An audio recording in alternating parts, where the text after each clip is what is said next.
The Teacher Service Commission was today put on the spot over failure to spend 316 million shillings related to teachers' pension during the financial year 2021-2022. Appearing before the National Assembly Public Accounts Committee, the teachers' employer was required to explain why it was unable to absorb such a huge amount of money. As Shadrach Miti reports, the TSC, the Auditor General and the National Treasury were given 1 week to provide harmonized response to this audit query.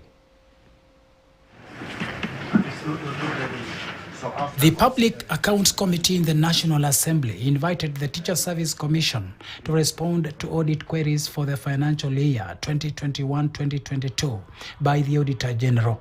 There was a big question on how the TSC did not absorb a whole 316 million shillings in the year under review, which forced MPs to ask whether the budgeting process was faulty.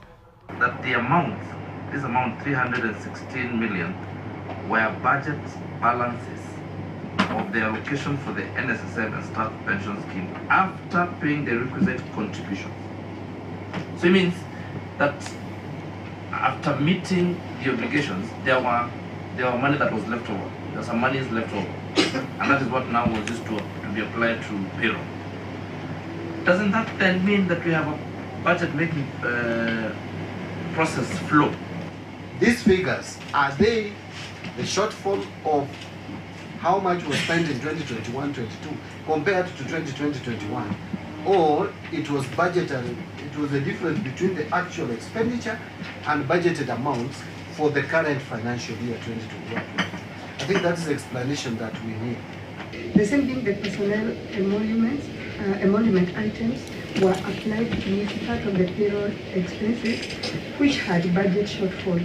It should, however, be noted that the budget provision for personnel emoluments in 21-22 were adequate, hence there was no need to apply payroll expenditures to any balances in NSSF and staff pension scheme.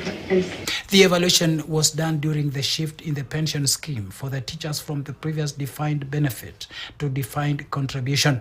Yet, in the explanation by the Auditor General, he contradicted TSC's position, noting that the figures flagged in their audit report were actual payments rather than budget estimates. There was an initial actuarial valuation of our scheme, and they had identified that there was some shortfall which we had requested the National Treasury if they fund, and they did give us the money.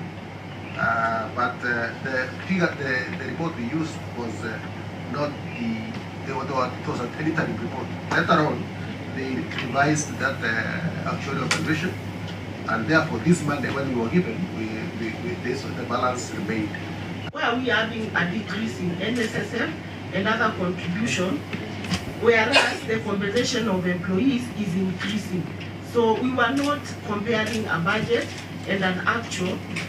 We are looking at the compensation, the increase in compensation of employees and the decrease in the contribution. According to the committee, it was not possible for such an amount to be allocated to the TSC, yet the Commission did not expend the amount. A case here where the audit query is raised, which gives a different understanding, and that's what members are asking from exactly what CEO you are stating on record.